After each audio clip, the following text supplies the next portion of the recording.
Yeah, they said, is your son in? No. Oh. They didn't use the red key then, did they? No. It's just a gentle knock at the door. And they said, we're looking for somebody that your son knows. Really. And he's vulnerable, and he hasn't been seen for a few days, but was officially reported missing on Sunday. Oh no. And they said, we know you're... I've put some stuff on it, gel, this morning. That's all right. And they said, we know that your son knows him. I thought, I don't know about that. And then, of course, my son's mobile, he can only get like 10% charge on it, and then it won't charge anymore. And he's saying at his friends, because his friend's wife's in hospital, she fell out of her car, and she's partially disabled, fell out of her car, and she's caught sepsis, and has been in comas and intensive care and all this business, and it's been a bit of a... He's been there a week looking after their 2-year-old son. Oh wow, He's back home. He came home last night about 3 o'clock, or this morning about 3 o'clock. And I'm yet to ask him about this bloke. He actually did say it's worse. He said, well, I did answer the police. I did see him a long while ago. And they went, oh, what was a long while ago? He said 10 days. Well, that's not a bloody long while. 10 days is like 3 months ago. I mean, a long while was 3 months ago. I mean, they said that he's a vulnerable person, but whether they're not going to tell you the truth and something else, I don't know. Right, so what are we doing for you I'd today? like it like a 1.5, not a 1, but a One little and bit. a half? 1.5 if you can do it all around the sides and back. Yeah. And I want, I don't know how long it is on the top. It's quite long for you. Yeah, I want it quite shortish, so it sort of sticks up on its top for a while. No problem. I've got 2 funerals next week. So. Oh my goodness, I'm so sorry. Nah, it just shows I'm getting old. Were they family members or friends? No, people have known for 40 odd years or more. One lady, I mean, she got terminal cancer, and but it was still a shock when she went because Margaret was very particular about stuff. Yeah. And on the Saturday, she used to have her hair done every week. Yeah. And she went Saturday to have her hair done, everything all right. Had a really good day. Went to see her son in Stowmarket, had lunch with him and saw the grandchildren and blah, blah. Sunday morning, he woke up, went there to make her a cup of tea. He heard a clunk. Thought, oh, what, she dropped out of bed. Probably her phone or something. Yeah. Thought, well, I'll leave her a little while. And we went up there, and she was shaking like anything in bed. And she tried to go to the toilet and didn't make it. And she tried to clean it up, and that was the noise when she dropped something. But she too weak to shout at him, and got her into hospital, and she died that tea time. Oh, She said to him, I reckon that this is the end, Malcolm. And he sort of smiled at her. He said, I smiled at her, and I thought, well, I know it is, but I'm not going to tell you it is. No. But I'm pleased she didn't hang around for months and months and months. Yeah. You know? I mean, I got another friend of ours, her husband's had throat cancer, and it's now spread. Yeah. And for the last year, he's not been able to eat solid food. He has to pull his food. And 5 years ago, he was given 6 months. Oh, wow. You know, and I mean, he's done well that in itself is quite remarkable. Yeah. But I don't think it'll be long before he goes either. Yeah. She used to give us weekly updates when we saw her, but now she doesn't. She just says no change, no change. I mean, my dad, when he was diagnosed, we knew that we got told that he had cancer the day that we buried my granddad, his dad, and he died from lung and brain cancer. Then on September the 11th, 2001, we were told that my dad had 6 months to live. and he actually lived for 18 months. But he had a very, very rare form of cancer where all of his bone marrow is turning solid.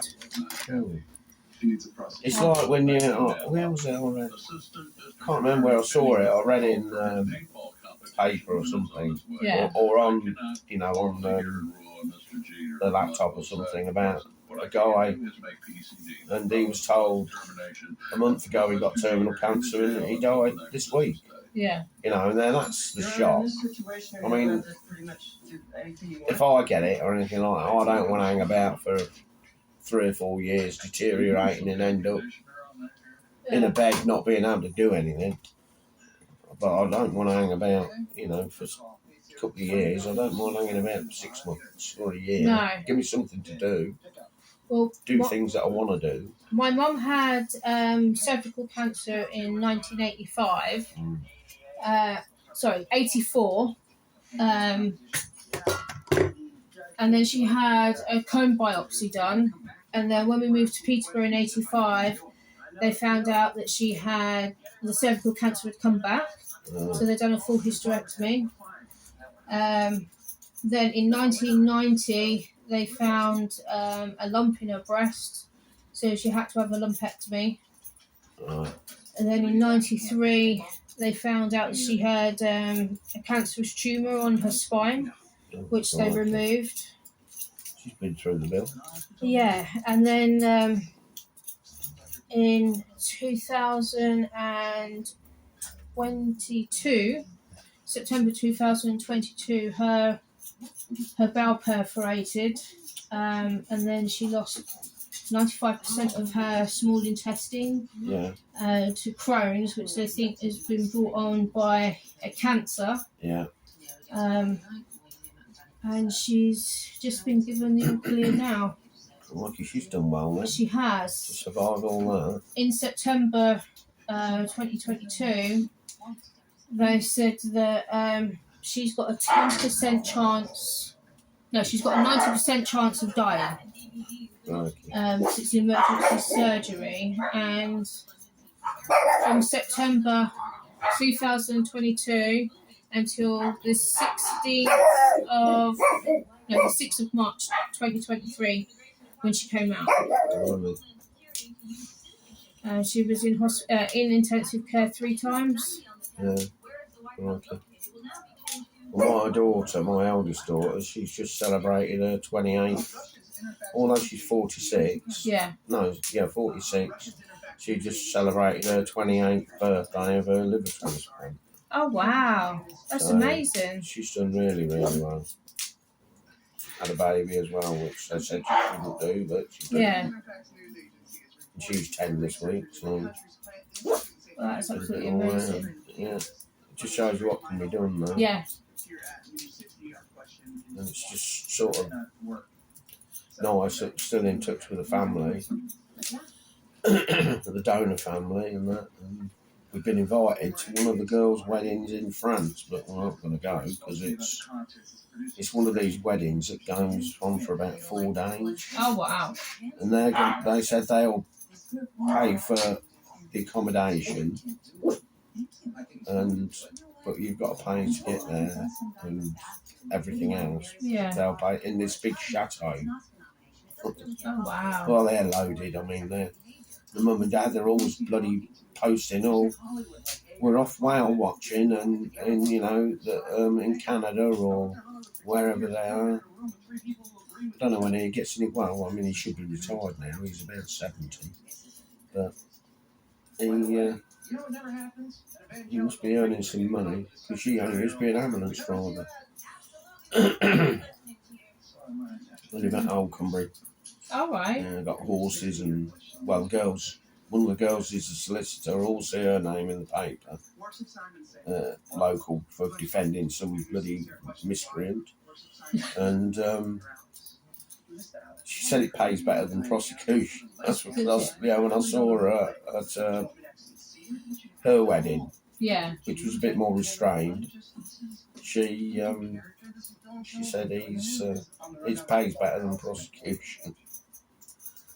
Well, maybe they'll invite your daughter to all these Oh, they've events. invited her to the wedding and Yeah. everything, but you know, my daughter, she and her husband, I mean, he's a bus driver. They ain't got the money to No, chuck around. but maybe like it's with her going there. It's that person is there as well. Yeah. I mean, they often get in touch with each other via Facebook and all this sort of stuff. And, Yeah. And it's their friends as well, you know. Yeah. They say that, like, my daughter will talk to one of the girls. They did have, well, the one that died and then the other two girls. My daughter will talk to them and then their friends will say, you don't know. You just talking to Samantha, her name, it's one of them. How much this helps her, even this far after it's, you know, it was done. She got killed on a farm. She was 8, the little girl. Was she? Oh, wow. Fell on a baler. One of these things that picks the straw up in the field, like a big wire brush disc thing. Yeah. They were playing in this friend's barn. And although it was protected, they went up high. Yeah, as kids do. As kids do, and she fell, and that was it. And nothing they could do. But, you know, Mum and Dad have adopted a whale in her name, and, well, they've done all this sort of stuff, you know. It's nice that they're still thinking of her. Yeah. I mean, they're in a different league to me and my missus, you know, with what they do. Yeah. You know. They invited us to Scotland for a weekend because we never really sort of properly, as parents, sort of got to know them really, really well. Like, my missus just Facebook, I don't do it, but they invited us to Scotland to stay in this huge hotel and for a weekend, and they said, if you want to stay long, you can, and we'll pay for it. But, you know, they were going off shooting and fishing, and the women were going to go and do something else. And, it's not my scene, really. I used to fish when I was a kid, but not shooting. I'm not into that. No. I can't bloody shoot anyway. My missus is a good shot. She'd probably have enjoyed it. I'm not. I think I've never tried shooting. I've done it on, like, you know, like when you go to the seaside and you're on the on the fair. Yeah, on the pier and you shoot them. I'm good at that. My missus is good at that. My nephew, before he joined the army, he had I think it's a pellet gun, and we used to set up a shooting range, and we used to have little competitions between us, and I used to get quite far. But the worse my fibromyalgia has got, the worse it is for me to hold a gun. Oh, yeah. But that's just a pellet gun. Shooting an animal? No. Absolutely no. I am a meat eater. Yeah. As long as I don't have to source my own meat. Yeah. If I have to source my own meat, I'm a vegetarian straight away. Yeah. My brother-in-law, he's the director for Scania. Make, you know, trucks and buses and that. And he has to host loads of these sort of angling weekends or shooting weekends, mainly up north and in Scotland. And he's a bloody good shot, and he's got a gun dog, trained gun dog. Yeah. And he said, we don't shoot deer or anything like that. It's only pheasant and grouse. Pheasants is stupid. Yeah. I remember when we were driving down to Hunstanton, you have to go past Sandringham, don't you? Yeah. Right, and I was driving, it was my mum and I think my sister, my husband was working. So I was driving, as I always drive, and all of a sudden I saw these pheasants coming. It was like, no, you've got to stay there, you stupid bird, stay there. I'm doing 50 going past Sandringham, because that road you can do 50. Yeah. And then all of a sudden, this bloody pheasant ran out in front of me, didn't it? I decapitated it. And, like, I got, oh, my God, like that. And I lifted my hands up. My mum's grabbed the steering wheel. She goes, just don't brake, just keep going. I opened my eyes, and this pheasant's head is bobbing on the windscreen. And it was like, oh, my God. I've pulled over, and I threw up. 2 cars behind me Yeah. actually stopped and picked up the pheasant and stuck it in their car. Yeah. That's right. And they caught up with us and they went, "Do you want the pheasant?" And they're holding it and it's just blood pouring out everywhere. And it was like, no. And Mum's going, when we got to the caravan, she goes, "Do you fancy a bacon sandwich?" And it was like, no. It's because, "What do you want?" And it was like, "I'm just going to go and have corn on the cob." And then, it was like, "Yeah, I can't even have that now. I'm going to have a jack of potato." She goes, "Why didn't you have your corn on the cob?" And it was like, because I'm sure that pheasant was eating corn. It put me off corn for years after that. Yeah, many years ago, when the parkways would not have long been open, so it shows you how long ago Well, that's years ago. Yeah, my father-in-law and I were driving to Oundle. Yeah. And we were over near what is now Hampton Way. Yep. And we saw this pheasant run across the road, and we said, "Oh, good, I'm glad that's gone." And immediately, bloody well turned round and ran back again. Yeah. He hit it, it didn't take off, he hit it, he went, "Oh, well, that's all right, it's only gone under the car." When we got to Oundle, got out of his car, looked under the bumper, a massive dent on the panel under the bumper. Oh, no. Yeah, bloody thing. And I had one hit me windscreen when I was going to Birmingham one day, and I always used to go Corby way. Yeah.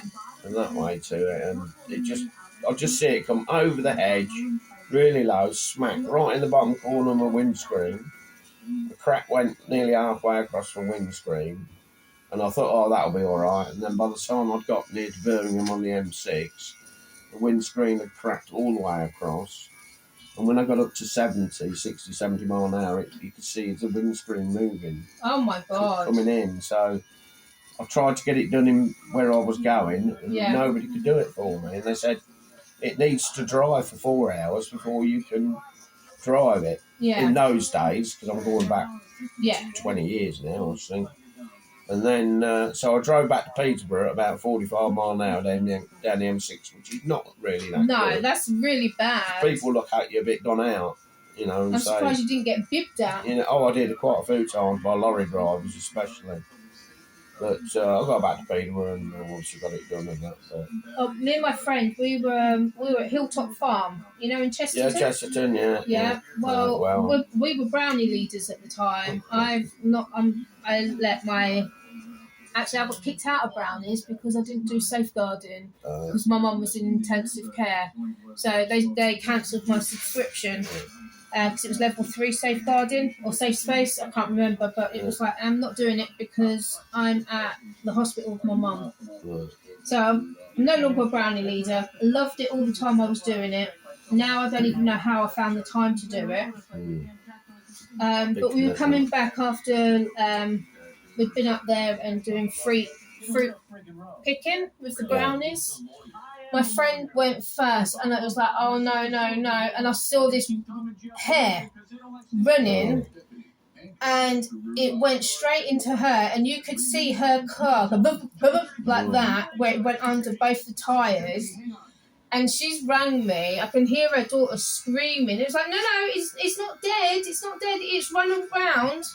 It was its tail. Mummy hit it with its tail. And it's like, it's not dead. No, it's not dead. I can see it running into the field. And she goes, "Did you see it?" He said, "Yeah, 100%. You caught its tail." And it was like, it's definitely run away. It's like, yeah.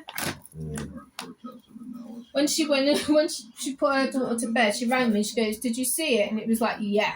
My car's got blood on it. Oh, dear. And it's like, the bloody fit. It was like, yeah, it was a suicide big mission. Old animal hair, when you think it was about huge. It. I've never seen a hare before in my life, but its thing was huge. But deer are the worst. I've never hit a deer. I've come from, where have I come from? Helpston.